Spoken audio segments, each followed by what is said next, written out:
क्या जब तक गजट नोटिफिकेशन नहीं होता इजलास नहीं हो सकता? जी नहीं हो सकता।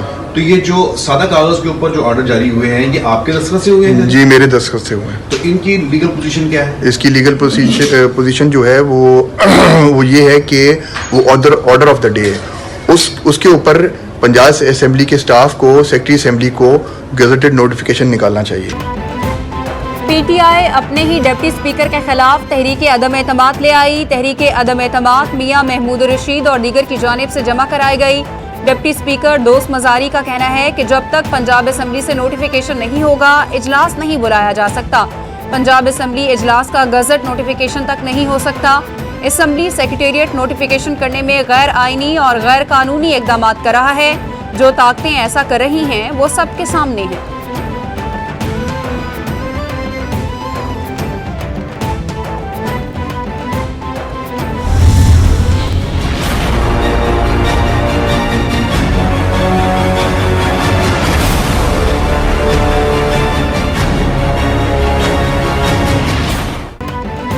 सुप्रीम कोर्ट में डिप्टी स्पीकर की रूलिंग के खिलाफ अज खुद नोटिस केस की समाअत। बाबर आवान ने दलाइल देते हुए कहा, अदालत को कहा गया डिप्टी स्पीकर की रूलिंग बदनीयती पर मुबनी और गैर आईनी है।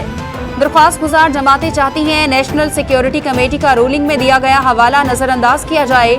ऑपोजिशन चाहती है अदालत इनके हक में फौरी मुख्तसर हुक्मनामा जारी करे।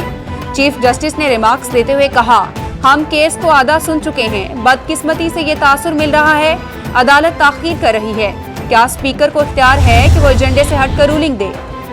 कौम को और सुप्रीम कोर्ट को कहानी सुनाना बंद करें। आपको कुछ मालूम नहीं। ख्वाहिश थी इमरान खान वजीर आजम रहे। असद उमर की मीडिया से गुफ्तगू। बोले, इस तरह की सूरत हाल पर बेहतर फैसला है कि आवाम के पास जाया जाए। शहबाज शरीफ ने कहा, सलामती कमेटी में ऑपोजिशन मदऊ नहीं थी। बिलावल भुट्टो, शहबाज शरीफ और तमाम बड़े लीडर्स को दावत दी गई थी। मरियम नवाज ने कहा, सफीर का रातों रात तबादला कर दिया गया। अगर गूगल कर लेते तो पता चलता कि सफीर का तबादला 4 माह पहले कर दिया गया था।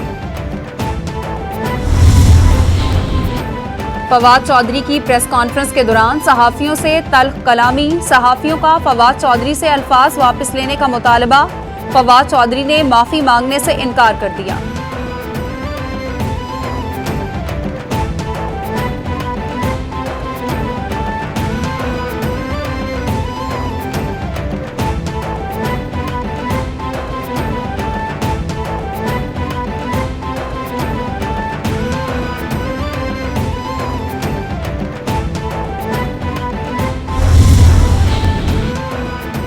सात मार्च को खत आया तो अदम एतमाद क्यों जमा की? इनको मालूम हुआ कि ये अक्सरियत खो चुके हैं तो इन्होंने बैरूनी साजिश का ढोंग रचाया। जब पाकिस्तानियों को इनके अमाल का मालूम हुआ तो बैरूनी साजिश का खत लाया गया। फवाद चौधरी के आज के किरदार पर शदीद मजम्मत करते हैं। ये सिर्फ सहाफ़ी नहीं बल्कि आवाम में भी पार्लियामेंटेरियंस के साथ बदतमीजी करते हैं। मरियम औरंगजेब की मीडिया से गुफ्तगू।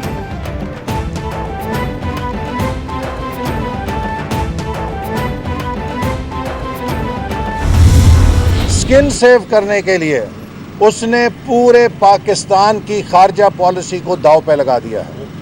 ये पाकिस्तान के साथ बदतरीन मजाक है जो इमरान नियाज़ी ने किया है कि एक शख्स ने अपनी गैर कानूनी फंडिंग से मुमकिना फरार हासिल करने के लिए, उससे तहकीकात से बचने के लिए पाकिस्तान और अमेरिका के ताल्लुकात को दाव पे लगा दिया ताकि कल को वो कह सके अमेरिका की हुकूमत मेरे खिलाफ साजिश कर रही थी। किसी भी रियासत में सबसे पहले आइन होता है। फॉरेन फंडिंग केस में इमरान नियाज़ी ने अमेरिका से मनी लॉन्ड्रिंग की। इमरान नियाज़ी ने मुल्की सलामती को दाव पर लगा दिया। इमरान खान ने अपनी कुर्सी बचाने के लिए आइन तोड़ा। पाकिस्तान को आइनी बहरान में धकेल दिया गया। एहसन इकबाल की मीडिया से गुफ्तगू।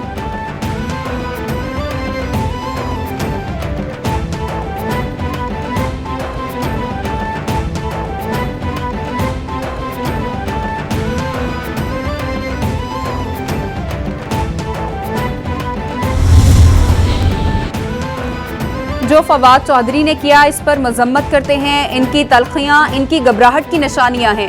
हम भी जल्द इंतखाबात का कह रहे थे। जल्द इंतखाबात पर पूरी अपोजिशन जमातें मुत्तफिक थी। इलेक्शन कमीशन के जरिए मुशावरत करेंगे। जो धांधली के लिए इमरान खान ने तरीक़ेकार ढूंढा है वो नहीं करने देंगे। कमर जमान कायरा की मीडिया से गुफ्तगू।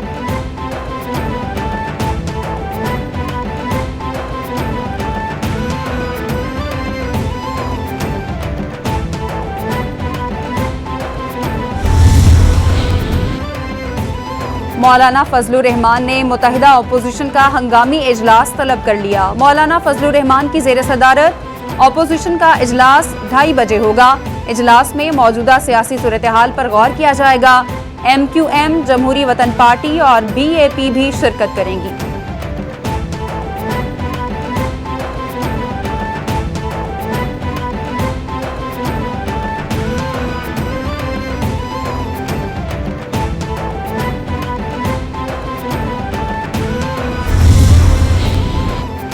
ईवान सदर की जानिब से इलेक्शन कमीशन को आम इंतखाबात के इनेकाद के हवाले से खत। इलेक्शन कमीशन को कौमी असम्बली की तहलील के 90 दिन के अंदर इलेक्शन कराने के लिए तारीख देने का कहा गया। खत के मुताबिक आइन के तहत सदर मुमलिकत आम इंतखाबात कराने की तारीख मुकर्रर करेंगे। कौमी असम्बली के इंतखाबात के लिए असम्बली की तहलील के 90 दिन में इंतखाबात कराना होते हैं।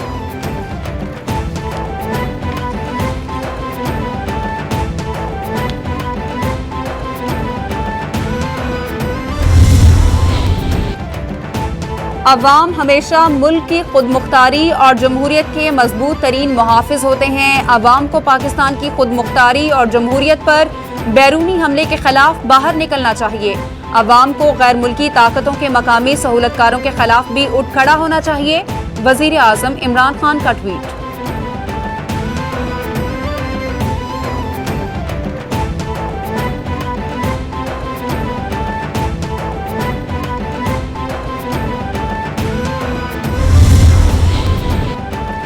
अमरीका का आवाज से 5 गुना तेज रफ्तार हाइपरसोनिक मिसाइल का कामयाब तजर्बा। अमरीकी फौज ने गुज़िश्ता माह मार्च के वस्त में हाइपरसोनिक मिसाइल का तजर्बा किया। रूस के साथ कशीदगी में इजाफे से बचने के लिए मंसूबे को खुफिया रखा गया। हाइपरसोनिक मिसाइल टेस्ट सदर जो बाइडन का मार्च में दौरा यूरोप से पहले किया गया। सदर जो बाइडन यूरोप यूक्रेन पर रूस के जारी हमले पर बात करने गए थे। अमरीकी मगरबी साहिल पर B-52 बमबार जहाज से मिसाइल लॉन्च करके तजर्बा किया गया। और आलमी सतह पर कोरोना के खिलाफ जंग में पाकिस्तानी कामयाबियों का एतराफ। अमरीकी स्टेट डिपार्टमेंट की पाकिस्तान से मुतालिक ट्रैवल एडवाइजरी जारी। ट्रैवल एडवाइजरी में कोरोना से मुतालिक ज्यादा एहतियात बरतने के अल्फाज हटा दिए गए। हेल्थ नोटिस के जुमरे में पाकिस्तान लेवल 1 कैटेगरी में शामिल।